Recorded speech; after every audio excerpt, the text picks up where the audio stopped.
Credit Suisse, उन्होंने देखा हमने कल ब्लैक वेंसडे कहा जा रहा था मार्केट्स में, और ब्लैक वेंसडे हो गया क्योंकि ग्लोबल बैंकिंग स्टॉक्स जो हैं वो काफ़ी गिरे। और हमने ये देखा कि जब हमने एक्सपर्ट से बात करी कि सबसे ज़्यादा कारण क्या है इसका कारण ये है कि उनमें जो सबसे बड़ा शेयर होल्डर है सऊदी नेशनल बैंक, उन्होंने कहा वो आगे जाके और फंडिंग नहीं कर पाएंगे बैंक के लिए, और इस कारण जो है हमने देखा जो स्टॉक प्राइस है वो 30% से भी ज़्यादा गिर गया। जो इन्वेस्टर्स हैं वो काफ़ी निराश रहे, और इसलिए हमने देखा कि जो बैंक है क्रेडिट स्विस बैंक की वजह से जो है यूरोप के जो सारे बैंक हैं उनमें भी हमने देखा कि कितना डीप लॉसेस हुए। जब एशियन मार्केट्स, यूएस मार्केट्स और इंडियन मार्केट्स में भी हमने इसका असर देखा। तो कल इसीलिए ब्लैक वेंसडे माना जा रहा था। जो इन्वेस्टर्स हैं उनका कॉन्फिडेंस काफ़ी हिला। याद रखिए ये एक ऐसे समय पे हो रहा है जब हमने देखा कि 3 यूएस बैंक्स में भी हमने देखा कि कोलैप्स हो रहा है, एक तरह से मुश्किल समय आ रहा है बैंकिंग सेक्टर के लिए साथ में। तो कल हमने ये देखा, और ये देखिए कि पिछले 5 दिनों में 35% से ज़्यादा भी क्रेडिट स्विस में नुकसान हुआ। तो एक्सपर्ट्स का ये कहना है कि ऐसा क्यों हुआ। उनका ये कहना है कि देखिए इसमें काफ़ी सारे कारण हैं, लेकिन सबसे ज़्यादा बड़ा कारण उनको ये लगता है वो ये है कि फाइनेंशियल वीकनेस, मिसमैनेजमेंट जैसी रिपोर्ट्स जो आ रही थी क्रेडिट स्विस के लिए, वो भी एक कारण है। और उन्होंने ये भी कहा कि अब आगे जाके जो समय है वो मार्केट्स के लिए थोड़ा वॉलेटाइल रह सकता है। तो एक्सपर्ट्स का ये मानना है कि जो क्रेडिट स्विस में उन्होंने कल देखा वो बिल्कुल यूएस बैंकिंग के जो 3 बैंक्स हैं बड़े यूएस में, उनके जो है डाउनफॉल और उनके कोलैप्स के बाद उन्होंने देखा। तो क्रेडिट स्विस का कल अगर हम देखें उसकी वजह से ही यूरोप में जो सारी बैंकिंग स्टॉक्स हैं, जो फ्रांस में, जर्मनी में जो बड़े बड़े बैंक हैं, उनमें भी हमने असर देखा जो क्रेडिट स्विस में कल हुआ। तो अब इसको अगर हम डिकोड करें कि आगे जाके क्या हो सकता है, या ये इतना इसका इम्पैक्ट जो है कब तक रहेगा मार्केट्स में, इसके लिए हमारे पास है फाइनेंशियल एक्सपर्ट जो हमें ज्वाइन कर रही हैं, संचिता मुखर्जी। संचिता मुखर्जी हमें ये बताएंगी कि अब इसको हम कैसे डिकोड करें। क्रेडिट स्विस में जो इश्यूज हैं फाइनेंशियल मिसमैनेजमेंट के, वीकनेस के, इतने सालों से, उनका इस पे क्या कहना है। थैंक यू, धन्यवाद। क्रेडिट स्विस का ये जो इशू हो रहा है ये आप बिल्कुल सही कह रहे हो, ये कोई नई बात नहीं है। ये काफी सालों से इनके रिपोर्ट्स आ रहे हैं। स्विट्जरलैंड के सेकंड लार्जेस्ट बैंक माना जाता है। अभी इसको फाइनेंशियल सेक्टर में कैसे डील किया जाए इस इशू को फिलहाल जो है, जो स्विस गवर्नमेंट जो है, स्विस नेशनल बैंक और उनका जो मॉनेटरी पॉलिसी अथॉरिटी है, उन्होंने अश्योर किया इन्वेस्टर्स को कि वो बैकस्टॉप लगाएंगे। मतलब अगर कोई भी इशू हुआ, उनको अपने बॉन्ड्स खरीदने वापस जाना पड़ा मार्केट में, तो वो गारंटीड होंगे। स्विट्जरलैंड के नेशनल बैंक उनके पीछे से बैकस्टॉप करेंगे। सो ये एक दिस इज अ सपोर्ट जो मिला है इनको।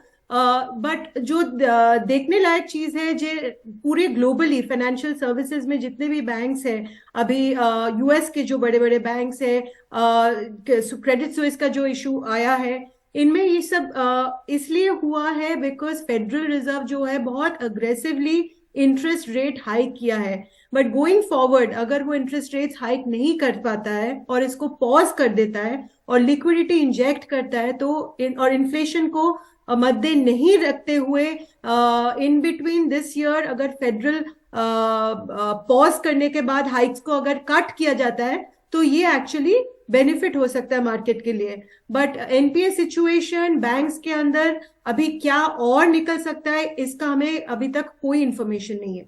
अच्छा, लेकिन अब 2 चीज़ें हैं हमारे दर्शकों के लिए। एक तो आज फ्रेश लाइफलाइन मिली है, स्विस नेशनल बैंक ने ऑफर किया है रिलीफ जो है क्रेडिट स्विस को, और क्रेडिट स्विस ने $54 बिलियन का ये बोरोइंग जो है वो लिया है। तो एक तो ये है कि कई एक्सपर्ट्स जो हैं उनका ये मानना है कि ये बोरोइंग जो है ये हेल्प करेगी बैंक को, लेकिन दूसरी तरफ जो है रिच डैड पुअर डैड जैसे कि जो ऑथर हैं जिन्होंने लेमन क्राइसिस प्रिडिक्ट किया था, वो प्रिडिक्ट कर रहे हैं कि क्रेडिट स्विस का कोलैप्स तो अब होगा ही। तो आपका क्या कहना है उस पर?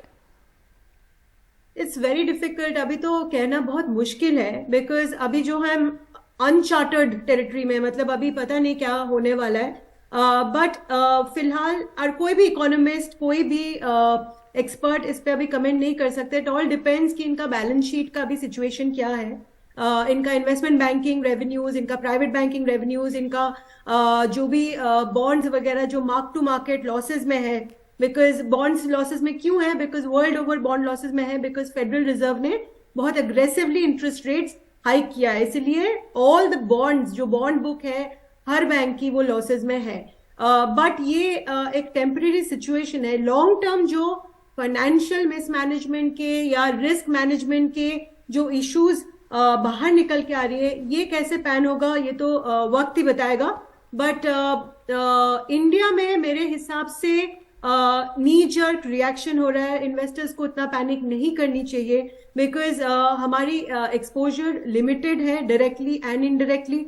इंडियन बैंक्स में जो है हमारा प्रॉम्प्ट करेक्टिव एक्शन जो पीसीए रेगुलेटरी ओवरलुक है वो बहुत स्ट्रांग है। इनफैक्ट आप अगर देखोगे फरवरी 2014 से जनवरी 2018 में 11 बैंक्स प्रॉम्प्ट करेक्टिव एक्शंस में लाया गया, उनकी बैलेंस शीट पे फोकस की गई, उनका क्लीन अप हुआ।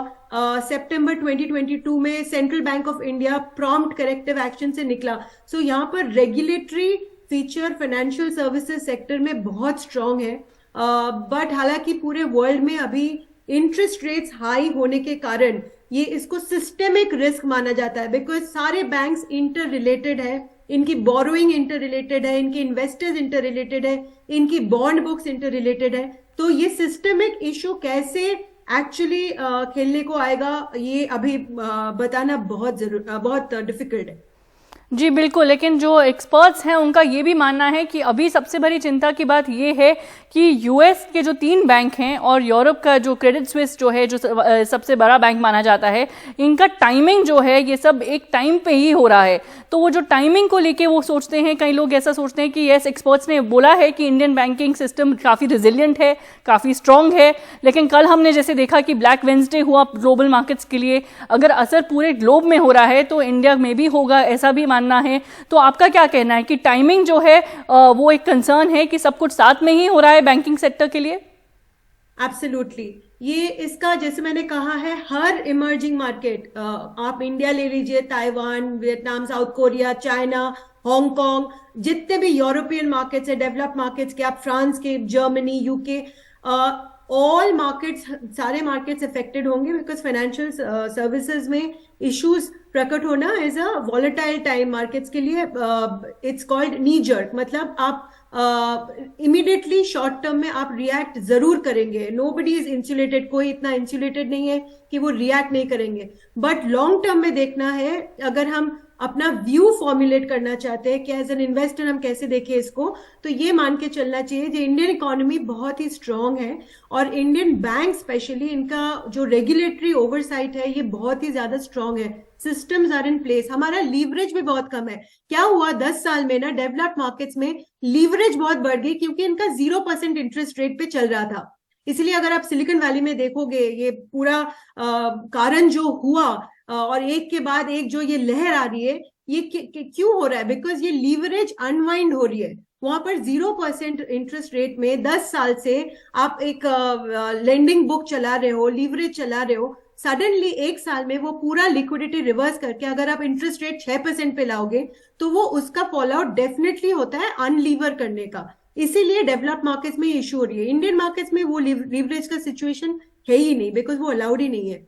सो इसको मान के ऐसा चलना पड़ेगा कि अगर यूएस ने इन्फ्लेशन को 1 मिनट के लिए छोड़ दे और उन्होंने रेट कट, जो रेट हाइक्स है उसको पॉज कर देते हैं और डविश कमेंट्री लाते हैं, डविश इन द सेंस थोड़ा सॉफ्ट कमेंट्री लाते हैं कि नहीं अभी हमें इकोनॉमी पे फोकस करनी चाहिए, जो बैंक्स डिफॉल्ट हो रहे हैं उन पे फोकस करनी चाहिए, अगर ये कमेंट्री थोड़ा सॉफ्ट आती है तो ये actually long term, medium to long term India के लिए बहुत सही है, बिकॉज डॉलर डी वैल्यू होने से पैसा इंडियन मार्केट्स में लॉन्ग टर्म आएगा। जी बिल्कुल, इंडिया के लिए जैसे आपने कहा कि जो है ये एक मीडियम टू लॉन्ग टर्म एक अपॉर्चुनिटी है एक तरह से। लेकिन एक आखिरी सवाल मैं आपसे पूछना चाहूँगी, काफ़ी लोगों का ये कंसर्न है कि क्रेडिट स्विस और जो 3 यूएस बैंक्स में हुआ, क्या वो एकदम इंटरलिंक्ड है? क्योंकि कई लोग ऐसा मानते हैं कि देखिए जो सिल्वर गेट का इशू है, जो सिलिकॉन वैली बैंक का इशू है, वो क्रेडिट स्विस के फाइनेंशियल वीकनेस और मिसमैनेजमेंट से कहीं ना कहीं थोड़ा अलग है। तो आपका क्या ख्याल है कि अगर हम इसको बोल सकते हैं कि 3 जो ग्लोबल बैंक्स में हो रहा है वो एकदम से इंटरलिंक्ड है?